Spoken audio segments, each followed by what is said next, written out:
spécialiste. Alors, est-ce que nous sommes avec Alain, qui est notre ami boucher, qui nous appelle régulièrement. Avant de lui donner la parole, selon un sondage Ipsos, le sport apparaît comme la résolution préférée des Français. 34% des sondés qui souhaitent se remettre ou continuer une activité physique. En deuxième position, on retrouve le souhait de passer plus de temps avec ses proches, amis et famille, prendre des moments pour soi, améliorer la qualité de son sommeil, revoir son alimentation, figure en bonne place dans les priorités. Un autre objectif en hausse chez les Français à l'approche de la nouvelle année, passer moins de temps devant les écrans. Ça, c'est pas mal. Arrêter de fumer, limiter l'alcool ou encore faire un régime restent par exemple des objectifs pour moins de 10% des Français, et chaque cigarette coûte en moyenne 20 minutes d'espérance de vie. Bon, ça c'est une étude anglaise publiée lundi. Bonjour Alain. Bonjour Pascal et bonne année à tout le monde. Merci Alain. Vous êtes, alors comme on a plusieurs bouchers, vous êtes le boucher de Morteau? C'est ça. Ah oui, alors donc vous vous levez à 2h du matin et vous terminez à 21h le soir. Oui, à peu près, 3h du matin jusqu'à 20h. Ouais. Bah oui, c'est pas rien quand même. Donc, est-ce que est-ce que vous êtes déjà allé voir un psychiatre, Alain?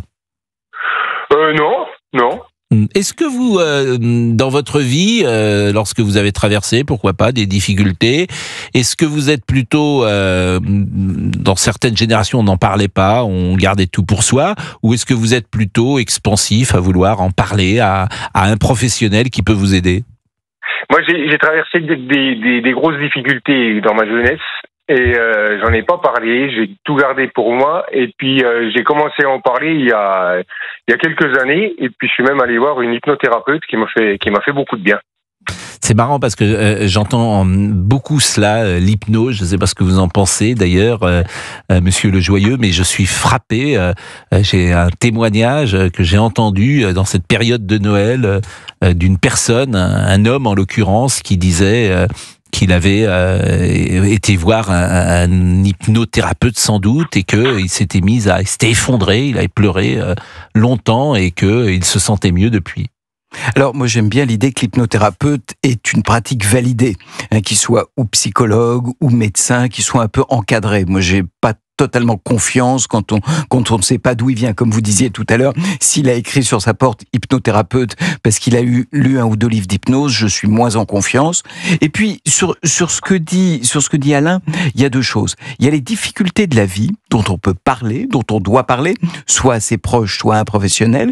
Et puis ce qu'apprend la psychiatrie, c'est qu'à un certain moment, ces difficultés peuvent se transformer en maladie. Quand on a ce que je rappelle toujours, les 4 E, la perte d'estime de soi, la perte d'énergie, la perte d'envie et des émotions tristes en permanence, là, c'est au-delà d'un accompagnement, il faut être capable de demander un avis médical. Tout notre sujet, c'est de savoir ce qui relève du soin éventuel, puisqu'on a des techniques de soins qui marchent très bien, et de l'accompagnement ou de la psychothérapie. Alors, on va voir les 4 E, pourquoi pas, avec Alain. De l'énergie, vous en avez? Oui, j'en ai, mais oui, j'en ai de l'énergie. Il y a eu des périodes où j'en avais plus. De l'envie, vous en avez? J'en ai, mais pareil, il y a cette fameuse période où j'en avais plus. Mais en ce moment. Et alors, une chose qui est importante, des émotions positives. Est-ce que dans votre vie, vous en avez, par exemple au moment de Noël, au moment du 31 décembre, est-ce qu'il y a une sorte de joie de vivre qui s'est mise en place? Oui, maintenant, oui, parce que j'ai une vraie joie de vivre de me retrouver avec mes proches. Et ça se manifeste comment? Je suis plus lumineux, quoi. Je vois beaucoup plus clair. Je vois pas noir. Est-ce que vous avez pris des résolutions pour cette nouvelle année, Alain? Oui, j'en ai pris 2 déjà. La première, je l'ai commencé il y a 2 mois. J'arrête le sucre. Donc j'étais un gros mangeur de bonbons, un gros buveur de soda. J'ai terminé ça il y a 2 mois et je me sens nettement mieux. Et puis la deuxième, je vais la mettre en place. Je vais arrêter de fumer. Et vous fumez? À mon âge avancé, qui est de 54 ans, il est temps d'arrêter de cette saloperie là. Mais vous fumez combien de cigarettes par jour? Je fais une dizaine ou une douzaine de cigarettes par jour. Mais vous fumez dans la boucherie? Ah non, je fume pas dans la boucherie. Vous fumiez dehors? Je fume dehors, ouais. 12 cigarettes. Ouais. Mais c'est pas bien. Et vous avez arrêté quand? Je vais arrêter là. C'est ma résolution du mois de janvier. Oui, mais vous dites je vais arrêter. Vous avez fumé aujourd'hui? Aujourd'hui, oui, j'ai fumé, mais parce que je vais mettre. Non, mais parce que je vais mettre. Non, mais quand c'est la première. Ah ben là, j'ai mon dernier paquet de cigarettes là. Ah, donc demain, par exemple, vous ne fumerez plus. Bah quand j'aurai fini celui-là, je fume plus. Bon, alors ce qui serait intéressant, c'est que Alain nous appelle, qu'on fasse un point tous les... Chaque semaine. Bah oui, bon, chaque semaine, oui, chaque semaine, mais... Pas de souci. Je pense que ça peut vous aider, curieusement. Si vous savez qu'il y a un regard extérieur, alors évidemment, vous pourrez nous raconter des salades, mais j'espère que vous ne nous mentirez pas. Qu'est-ce qu'il faut faire, monsieur Le Joyeux, pour tenir une résolution? D'abord, monsieur Pro, je vais vous engager comme tabacologue. Si vous avez un peu de temps dans vos journées, c'est très bien. Hein, vous abordez très bien Alain, vous lui faites bien son sevrage, vous lui faites son suivi, vous l'avez pas agressé, donc on est parfait. Vous l'avez motivé sans l'engueuler. Vous avez quand même posé la petite question sur les quantités. Vous voyez, tout était bien amené. Donc le jour où vous voulez changer de métier et devenir addictologue, vous venez m'en parler. Hein. Écoutez, j'ai une reconversion toute trouvée. Bon, c'était quoi ma question? Ma question, c'était comment est-ce qu'on tient une résolution? Alors, il y a plusieurs choses. Effectivement, et là encore, pardon de vous le dire, mais vous avez posé la bonne question. L'important dans une résolution, c'est qu'elle soit précise. Hein, là, c'est précis. Alain va ou pas se racheter un paquet de cigarettes. Donc là, c'est totalement précis. Que ce soit défini dans le temps. Donc c'est demain, puisqu'il va terminer son paquet. Que ce soit mesurable. Et que ce soit réaliste. Vous voyez, il y a une résolution utile qui est j'arrête de fumer. En plus, le tabac, c'est toxique dès la première cigarette. Les effets cardiologiques, les effets sur le cancer existent dès les premières cigarettes. Donc la diminution ne réduit pas les dommages. Donc elle est mesurable, elle est réaliste. C'est complètement différent, par exemple, d'une résolution où on se dit demain je vais être quelqu'un de formidable, je vais être quelqu'un de généreux, que sais-je, quelque chose d'un peu flou. Donc là, Alain, parfait, accompagné par l'addictologue qui est le docteur Pro, qui est parfait aussi. Oh non, mais vous êtes flatteur. Alors vous êtes un psychiatre. Non, là j'ai compris. Là, vous êtes un flatteur. Non, je suis objectif. J'attends. Si vous dites une erreur à Alain, je vous dirai aussi. Vous avez compris que, en fait, pour avoir un bon rapport avec les gens, il faut leur dire que des choses gentilles. Finalement, qu'est-ce que vous allez faire si Alain refume dans une semaine?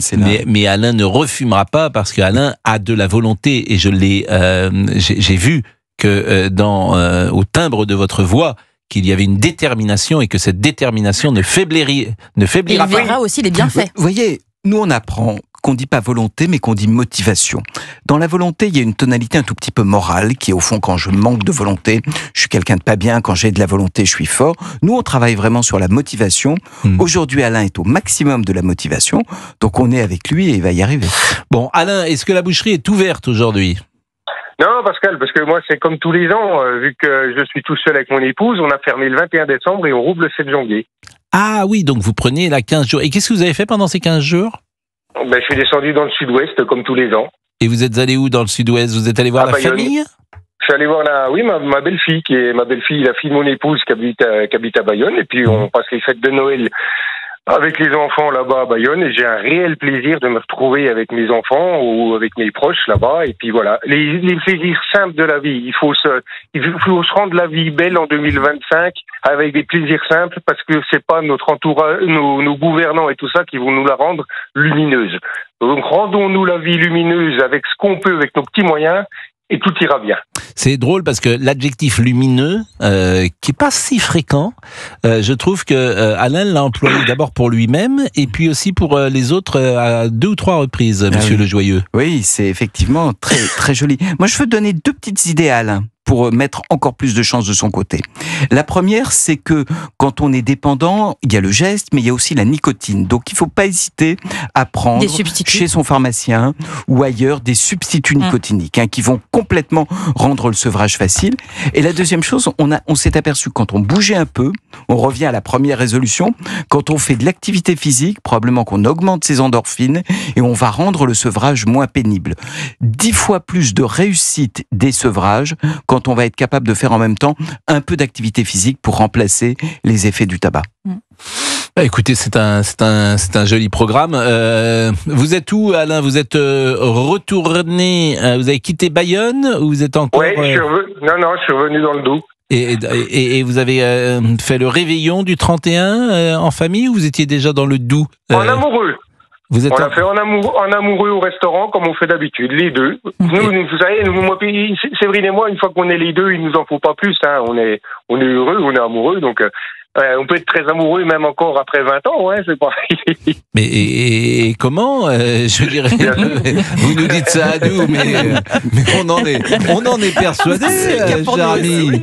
Mais rien que ça, se retrouver avec l'être qu'on aime, la vie est belle. Mais je suis bien d'accord avec vous. Paraît-il que c'est la chose la plus importante dans la vie, de trouver son alter ego ou son âme sœur, et que c'est très difficile. Oui. Et puis Pascal, juste une parenthèse sur pourquoi je suis sûr d'arrêter de fumer là, après ce paquet de cigarettes là, c'est parce que j'ai exactement la même volonté que j'ai eue en 2005 quand j'ai arrêté de boire. Oui, parce que je me souviens effectivement, vous nous aviez raconté votre itinéraire si particulier, c'est-à-dire que depuis 2005, vous n'avez pas touché une goutte d'alcool, alors que je peux le dire à l'antenne, vous nous l'aviez confié, vous êtes un ancien alcoolique qui buvait des quantités astronomiques. Ce que vous nous aviez rapporté à l'époque était tout à fait sidérant. Ouais. Et j'ai la même volonté. J'ai essayé d'arrêter de fumer, mais j'avais pas ce déclic que j'ai eu quand j'ai arrêté de boire. Mais là, il parle de motivation, hein, monsieur Le Joyeux, plus encore que de volonté, puisqu'il trouve qu'il y a un aspect moral dans la volonté qu'il n'y a pas dans la motivation. Est-ce que vous partagez cet avis ? Ouais, moi je cherche. Je sais pas comment l'expliquer. Il faut avoir le déclic, quoi. Moi j'ai le déclic. J'ai le déclic que j'avais en 2005. Le déclic, c'est la motivation, d'ailleurs. C'est drôle. Voilà. C'est exactement ça. C'est un mot synonyme. Et alors, le déclic, ça a été quoi ? Rien. Je sais pas comment l'expliquer. Non, mais c'est intéressant. C'est un jour, on se réveille un matin. Voilà. Et puis j'ai décidé que c'était là. Bon, merci beaucoup, Alain. Et puis, nous, on va remercier également monsieur Le Joyeux. C'est une période compliquée, le mois de janvier ? Toutes les périodes sont compliquées. Vous savez, il y a des gens qui avaient calculé cette chose étrange qui est le Blue Monday. Oui. Je crois que c'est vers le 20 janvier. On peut décider que toutes les périodes sont compliquées, mais il n'y a pas objectivement de plus grande prévalence de ce que nous on voit, par exemple, des maladies en janvier qu'ailleurs. Ce qui est un peu clair, c'est que quand la luminosité diminue, quand il fait moins beau, il y a probablement un petit peu plus de morosité et de pathologie.